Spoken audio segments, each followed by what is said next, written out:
এই প্রাণীটি নিশ্চয়ই খুব সুস্বাদু খেতে হবে। আমি এক্ষুনি এক ছোবল বসাবো, তারপর আমরা সবাই মিলে এর মাংস ভাগাভাগি করে খাবো। এই কথা বলে গোখরো সাপ যেই মণিমালাকে ছোবল বসাতে যায়, নীল সাগরের তলদেশে মৎস্যকন্যা নিনি সামুদ্রিক প্রবাল নিয়ে খেলা করছিল। ঠিক সেই সময় এক ভয়ঙ্কর বিষধর সাপ হঠাৎ করে পিছন থেকে এসে নিনির হাতে ছোবল বসায়। কি কামড়ালো এটা আমার হাতে! বাবা গো, আমার হাতটা তো পুরো জ্বলে যাচ্ছে। ও মা, এটা তো দেখি একটা সাপ। না না, আমি এখনই মাকে গিয়ে সব বলি। তারপর মৎস্যকন্যা নিনি মৎস্যরানী মণিমালাকে গিয়ে সব কথা খুলে বলে। মণিমালা দেখে নিনির গোটা হাতে ধীরে ধীরে বিষ ছড়িয়ে পড়ছে। এটা তো কোনো বিষধর সাপের ছোবল বলে মনে হচ্ছে, আর এর বিষও তো ধীরে ধীরে তোর শরীরে ছড়িয়ে পড়ছে। না না, আর বিলম্ব করা উচিত হবে না। আমাদের এক্ষুনি জলদেবতার কাছে যেতে হবে। তিনি নিশ্চয়ই এই বিষ মোচনের কোনো না কোনো উপায় ঠিক বলে দিতে পারবেন। এই কথা বলে মণিমালা নিনিকে নিয়ে জলদেবতার কাছে যায় এবং তাকে গিয়ে সমস্ত ঘটনা খুলে বলে। সাপের ছোবলটি ভালো করে পর্যবেক্ষণ করে জলদেবতা বলেন, এ যে কোনো সাধারণ সাপের ছোবল না, এ এক ভয়ঙ্কর প্রজাতির বিষধর সাপ, যা এই জলরাজ্যে নতুন প্রবেশ করেছে। এই বিষ মোচন করার ক্ষমতা এই জলরাজ্যে কারোর নেই। এ আপনি কি বলছেন জলদেবতা? তাহলে এখন উপায়? আমাকে তুমি ক্ষমা করো মণিমালা, এই বিষ মোচনের কোনো উপায় আমার জানা নেই। শুধু এটুকুই জানি, শীঘ্রই এই বিষ নিনির শরীর থেকে বের করতে না পারলে তুমি নিনিকে আর বাঁচাতে পারবে না। এই কথা শুনে মণিমালা কান্নায় ভেঙে পড়ে এবং সেখান থেকে চলে যায়। ধীরে ধীরে এই বিষ এখন নিনির সারা শরীরে ছড়িয়ে পড়েছে। পথে যেতে যেতে তার ইলেকট্রিক রে মাছের সাথে দেখা হয়। তখন, কি হয়েছে মৎস্যরানী মণিমালা? তুমি এরকম কাঁদতে কাঁদতে চললে কোথায়? দেখো না ইলেকট্রিক রে মাছ, আমার কন্যা নিনিকে কোনো এক বিষধর সাপে কামড়েছে। ধীরে ধীরে ও কেমন অসুস্থ হয়ে পড়ছে। আচ্ছা, তুমি পারবে না তোমার এই রে দিয়ে ওর ক্ষতস্থান পুড়িয়ে দিয়ে ওকে সুস্থ করে তুলতে? তখন ইলেকট্রিক রে মাছ নিনির হাতে সাপের ছোবল বসানো ক্ষতস্থানটি দেখে বলে, ও বাবা, এই যে ভয়ঙ্কর বিষধর সাপের ছোবল! এই সাপের কামড়ে জলরাজ্যের অনেক জীবের মৃত্যু ঘটেছে। শুধু আমি কেন মৎস্যরানী, এই জলরাজ্যে এমন কেউ নেই এই বিষ মোচন করতে পারবে। আর এই বিষ বেশিক্ষণ শরীরে থাকলে তোমার মেয়েকে যে আর... তবে এখন উপায়? মৎস্যরানী মণিমালা, তুমি আমার সাথে জাদু বুড়ির কাছে চলো। তিনি এই বিষ মোচন করতে না পারলেও তোমাকে নিশ্চয়ই কোনো না কোনো উপায় বলে দিতে পারবেন। তারপর তারা সবাই মিলে জাদু বুড়ির কাছে যায় এবং তাকে গিয়ে সমস্ত ঘটনা খুলে বলে। এই বিষ মোচনের কেবল একটাই উপায় আছে। কি উপায়? আপনি আমায় বলুন। আমি আমার কন্যাকে বাঁচানোর জন্য সমস্ত কিছু করতে পারি। এই বিষ মোচন কেবল এক ইচ্ছাধারী নাগিনী করতে পারে, আর সেই নাগিনী স্থলভাগে এক দুর্গম গুহার মধ্যে বসবাস করে। তবে তার ঠিকানা আমার জানা নেই। তাহলে আমি কি করে সেই ইচ্ছাধারী নাগিনের কাছে পৌঁছবো? তুমি চিন্তা করো না মণিমালা, তুমি জাদু মুক্তের সাহায্যে মনুষ্য রূপ ধরে স্থলভাগে যাও। সেখানে তুমি নিশ্চয়ই কোনো না কোনো পথ খুঁজে পাবে। জাদু বুড়ির কথা শুনে মণিমালা নিনিকে নিয়ে সেখান থেকে চলে যায় এবং জাদুমুক্তের সাহায্যে মনুষ্যরূপ ধারণ করে স্থলভাগের পথ ধরে হাঁটতে থাকে। বহুক্রোশ পথ হাঁটার পরও তারা কোনো সন্ধান খুঁজে পায় না।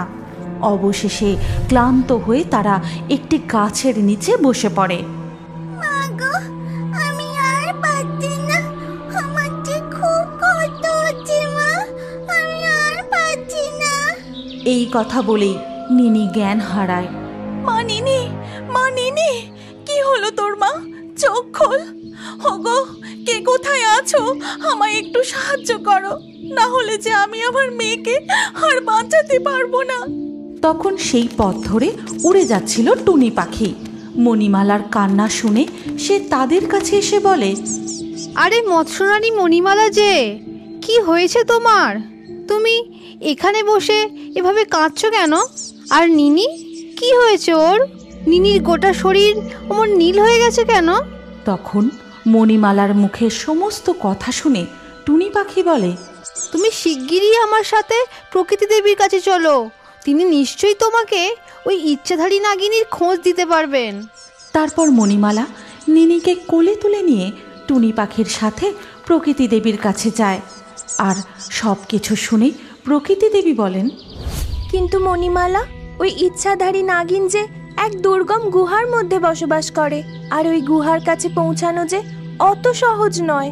এক বিশাল বড় জঙ্গল পেরিয়ে তারপর এক দুর্গম নদী পার হয়ে সেই গুহা। আজ পর্যন্ত কেউ সেই নদী অতিক্রম করে ওই গুহার কাছে পৌঁছাতে পারেনি। প্রকৃতি দেবী, আমাকে যে সেই গুহার কাছে পৌঁছতেই হবে। আমার কন্যার জীবনের মূল্য যে তার থেকে অনেক বেশি। ঠিক আছে মণিমালা, তুমি এই উত্তরের পথ ধরে রওনা দাও। 3 ক্রোশ পথ অতিক্রম করে এক নদী পড়বে, আর সেই নদী পার হতে পারলেই তুমি সেই ইচ্ছাধারী নাগিনের গুহায় পৌঁছে যাবে। আর আমার আশীর্বাদ সব সময় তোমার সাথে আছে। তারপর প্রকৃতি দেবীর কথা মতো মণিমালা রওনা দেয়। যাত্রাপথে তাকে নানান বিপদের সম্মুখীন হতে হয়, কিন্তু প্রকৃতি দেবীর আশীর্বাদ সাথে থাকায় সে সমস্ত বিপদ অতিক্রম করে নদীর সামনে এসে পৌঁছায়। তারপর জাদুমুক্তের সাহায্যে জলপরীর রূপ ধারণ করে নদীপথ পার হতে থাকে। নদী পেরিয়ে জলভাগের উপরে মাথা তুলতেই মণিমালা এক গুহা দেখতে পায়। ওই তো একটা গুহা দেখা যাচ্ছে। এটা নিশ্চয়ই ওই ইচ্ছাধারী নাগিনের গুহা। তারপর মণিমালা আবার মনুষ্য রূপ ধারণ করে নিনিকে নিয়ে সেই গুহার সামনে যায় আর বলে, নাগিনী, নাগিনী, দয়া করে একবার বেরিয়ে আসুন, আমার যে আপনাকে খুব প্রয়োজন। মণিমালার ডাক শুনে ইচ্ছাধারী নাগিন তার কিছু সাঙ্গপাঙ্গ নিয়ে বেরিয়ে আসে। কে তুই? তোর এত বড় সাহস, তুই কিনা আমার গুহার সামনে এসেছিস? আজ পর্যন্ত এই গুহার সামনে কেউ আসতে পারেনি। আমার যে আপনাকে খুব প্রয়োজন, আপনি দয়া করে আমার মেয়ের শরীর থেকে সমস্ত বিষ তুলে নিয়ে ওকে সুস্থ করে তুলুন। কে তুই? কি তোর আসল পরিচয়? কোনো সাধারণ মানুষ তো এই বিশাল নদীপথ পেরিয়ে এইখানে আসতে পারে না। এখনই তুই তোর আসল রূপে ফিরে আয়। নাগিনের কথা শুনে মণিমালা তার আসল জলপরীর রূপ ধারণ করে এবং নিনিকেও তার মৎস্যকন্যার রূপে নিয়ে আসে। নিনি এবং মণিমালার এমন অদ্ভুত মৎস্যরূপ দেখে নাগিনের এক সাঙ্গ বলে, আরে, মাছের ল্যাজ বিশিষ্ট মানুষের দেহ, এই প্রাণীটি নিশ্চয়ই খুব সুস্বাদু খেতে হবে। আমি এক্ষুনি এক ছবল বসাবো, তারপর আমরা সবাই মিলে এর মাংস ভাগাভাগি করে খাবো। এই কথা বলে গোখরো সাপ যেই মণিমালাকে ছোবল বসাতে যায়, গোখরো, আমার অনুমতি না নিয়ে তুই কোন সাহসে ওকে ছোবল বসাতে যাস? এক্ষুনি এখান থেকে চলে যা। গোখরো সাপ সেখানেই থেমে যায়। তখন নাগিনী মণিমালাকে বলে, বুঝতে পেরেছি, তুই নীল সাগরের তলদেশ থেকে এসেছিস। স্থলভাগের এই স্থানে আমার দুর্লভ নাগমণিকে গোপন রাখতে রাখতে আমি অতিষ্ঠ হয়ে উঠেছি। তাই আমি এক সুরক্ষিত সুবিশাল রাজ্য গঠনের জন্য নীল সাগরের জলভাগে কিছু বিষধর সাপ সৈন্যদের পাঠিয়েছিলাম। তাদের মধ্যেই কেউ হয়তো ভুলবশত তোর কন্যাকে ছোবল বসিয়েছে। আমি তোর কন্যার জীবন ফিরিয়ে দিতে পারি, তবে একটা শর্তে। কি শর্ত নাগিনী? আপনি বলুন, আমি আপনার সমস্ত শর্ত মানতে রাজি আছি। আমার সৈন্যরা নীল সাগরের জলদেশের রাজ্য গঠনে সক্ষম হয়ে উঠছে না। স্থলভাগের জীব হয়ে জলভাগে তাদের শক্তি অনেকটাই কমে যাচ্ছে। নীল সাগরের উত্তর দিকের সুবিশাল জলভাগ ফাঁকা পড়ে আছে। আমি চাই ওই অংশে আমার জন্য একটা রাজ্য গড়ে দেওয়া হোক। তাই হবে নাগিনী, আমি জলরাজ্যে ফিরে গিয়ে সমস্ত ব্যবস্থা করে দেব। তবে আপনাকে কথা দিতে হবে, কোনো বিষধর সাপ আমাদের জলরাজ্যের কোনো জীবের কোনো ক্ষতি করতে পারবে না। ঠিক আছে, তাই হবে। তোমরা যেমন নীল সাগরের দক্ষিণ ভাগে বসবাস করছো, তেমনি আমি উত্তর ভাগে বসবাস করব। আজীবন আমি ও আমার সৈন্য তোমাদের রাজ্যের কোনো ক্ষতি করব না। আমরা বন্ধু হয়েই থাকব। তারপর নাগিনী নিনির শরীর থেকে সমস্ত বিষ তুলে নিয়ে তাকে সুস্থ করে তোলে। এরপর মণিমালা নীল সাগরের জলরাজ্যে ফিরে এসে সবাইকে সমস্ত ঘটনা খুলে বলে এবং নাগিনের কথা মতো নীল সাগরের উত্তর দিকে গড়ে ওঠে এক বিশাল নাগিন রাজ্য। ভৈরবতান্ত্রিক কুড়ুল হাতে কৈলাসপুরের গভীর জঙ্গলে কি যেন একটা খুঁজে বেড়াচ্ছিল এবং সে খুঁজতে খুঁজতে অবশেষে সে গিয়ে পৌঁছায় সাপের এক মাটির ঢিবির কাছে। এই তো পেয়েছি, এতদিন ধরে যা আমি খুঁজছি তা আমি পেয়েছি। এবার আমার সাধনা সিদ্ধি হবে, আমার স্বপ্ন পূরণ হবে। এরপর ভৈরবতান্ত্রিক তার ঝোলা থেকে এক মুঠো লাল সিঁদুর হাতে নিয়ে বিড়বিড় করে কিছু মন্ত্র পড়ে।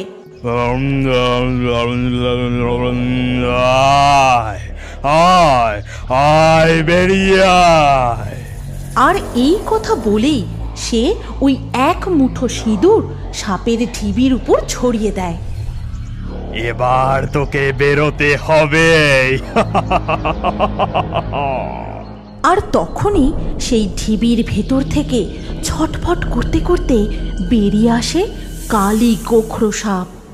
আহ আহ পাষণ্ড তান্ত্রিক, এ কি করলি তুই? কেন করলি? কি চাস তুই? আমি চাই তোর প্রাণহীন কাটার দেহ। এইভাবেই তান্ত্রিক তৎক্ষণাৎ সেই কালী গোখরো সাপকে কুড়ুলের এক কোপে হত্যা করে। এরপর তান্ত্রিক মুন্ডু কাটা সাপটিকে হাতে নিয়ে সেখান থেকে চলে যায় এবং সেই রাতেই এক পোড়ো মন্দিরের সামনে যজ্ঞে বসে। এতদিন ধরে আমি বহু সাধনা সিদ্ধি করেছি, আজ আমি এক অনন্য সাধনা সিদ্ধি করার জন্য কালী গোখরোর এই মরা শরীরকে আমি ব্যবহার করব। ইচ্ছাধারী নাগিনের আত্মার প্রাণ প্রতিষ্ঠা করব। এই কথা বলে তার সামনে রাখা একটি কাঁচের জারে বন্দি জোনাকি পোকার মতো জ্বলন্ত এক আলোক বিন্দুকে মন্ত্র দ্বারা বের করে ধীরে ধীরে সেই মৃত সাপের শরীরে প্রবেশ করায়। আর সাথে সাথেই এক আশ্চর্য ঘটনা ঘটে। সেই মৃত সাপের শরীর এক ভয়ঙ্কর ডানাওয়ালা নাগিনে পরিণত হয়। গোটা শরীর এত চলে যাচ্ছে কেন? আমার কি হয়েছে? আমি কোথায়? আমার যে কিছুই মনে পড়ছে না। শরীর এত জ্বলছে কেন? আমি ভৈরব তান্ত্রিক, আমার কালো শক্তি দ্বারা তোকে নবজীবন দান করেছি। আজ থেকে তুই আমার সাধনা কার্যে সাহায্য করবি, আর আমি এক্ষুনি তোর জ্বালা নিবারণ করছি। এই কথা বলে তান্ত্রিক তার কুমণ্ডল থেকে মন্ত্রপুত জল নিয়ে নাগিনীর শরীরে ছিটিয়ে দেয় আর তখনই তার জ্বালাও কমে যায়। আমার নবজীবন দান করার জন্য আপনাকে অনেক ধন্যবাদ। বলুন তান্ত্রিক, আমাকে কি করতে হবে? তুই প্রতিদিন আমার জন্য একটি করে পাখি ধরে নিয়ে আসবি, আর আমি সেই পাখির আর শোন, তুই মনে রাখিস, রাত্রে আমি যখন যজ্ঞে বসবো তুই আমার কাছাকাছি থাকবি না। এর পরের দিনই সকাল হতেই ডানাওয়ালা নাগিন চলে যায় জঙ্গলে এবং সেখানে গিয়ে টুনি পাখিকে ধরে। ছেড়ে দাও ডানাওয়ালা নাগিন, এভাবে কেন ধরছো আমাকে? কোনো চিন্তা নেই টুনি পাখি, আমার প্রভু ভৈরব তান্ত্রিক তোমাকে তার পুজোর কাজে ব্যবহার করবেন। তারপর ডানাওয়ালা নাগিন টুনি পাখিকে ধরে নিয়ে তান্ত্রিকের কাছে আসে।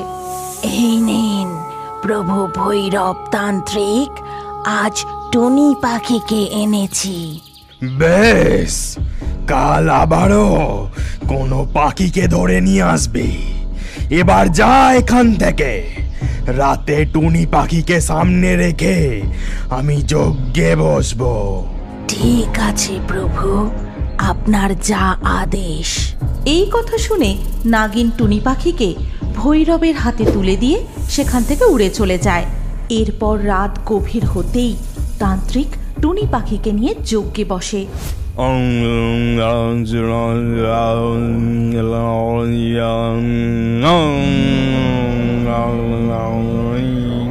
আর মন্ত্র পড়া শেষ হতেই একটা ছুরি হাতে নিয়ে টুনি পাখির গলাটা, তারপর টুনি পাখির মৃতদেহটা মুখের সামনে তুলে ধরে তার ঝরে পড়া ফোঁটা ফোঁটা রক্ত খেতে থাকে। এইভাবে আগামী অমাবস্যা তিথি পর্যন্ত প্রতিদিন একটি করে পাখির রক্ত পান করতে পারলেই আমার এই সাধনা সিদ্ধ হবে। তারপরেই আমি ওড়ার ক্ষমতা লাভ করব। আর এইভাবেই বেশ কিছুদিন কেটে যায়। প্রতিদিন সকাল হতেই ডানাওয়ালা নাগিন কোনো না কোনো পাখিকে ধরে নিয়ে আসে, আর রাত হতেই তান্ত্রিক তার গলা কেটে রক্ত পান করে। এমনই একদিন সকালবেলা ডানাওয়ালা নাগিন তোতাকে ধাওয়া করতে থাকে।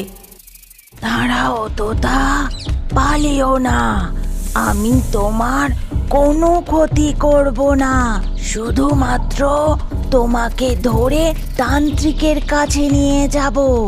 না, আমি তোমার কোনো কথা শুনবো না, তুমি চলে যাও এখান থেকে।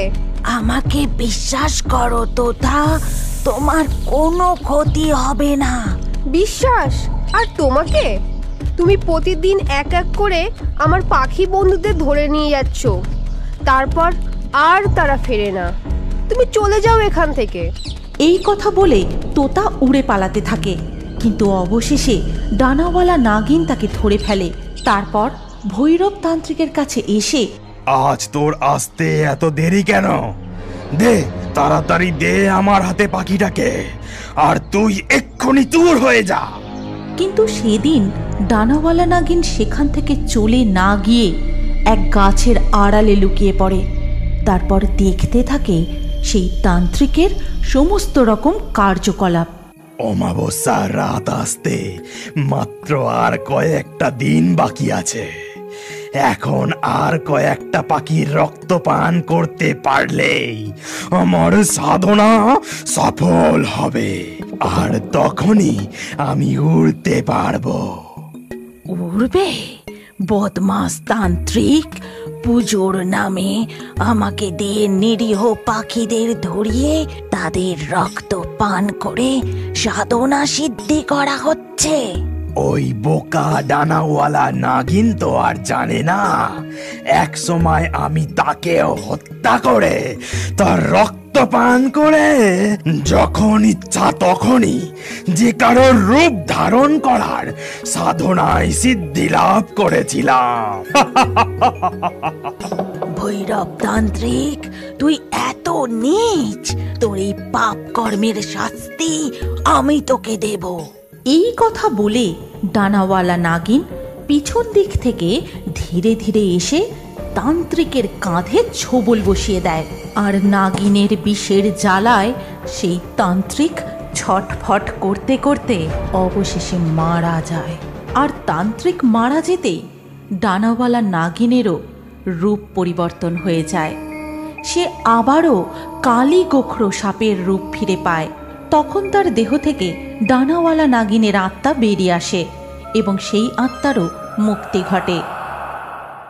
তুমি কি এখনো বড় হয়ে কার্টুন দেখতে ভালোবাসো? তাহলে তোমার নাম ও বয়স কমেন্টে জানাও। আর আগের ভিডিও থেকে লাকি ড্রয়ে নির্বাচিত নামগুলি হলো শ্রেয়া, মুক্তা, মিঠুন, মোমো, হিয়া, বাবলু, মানিক, নদী, নকুল, কৃষাণ, রুহি, হাসান, শ্রাবন্তী, দেবী, তালহা।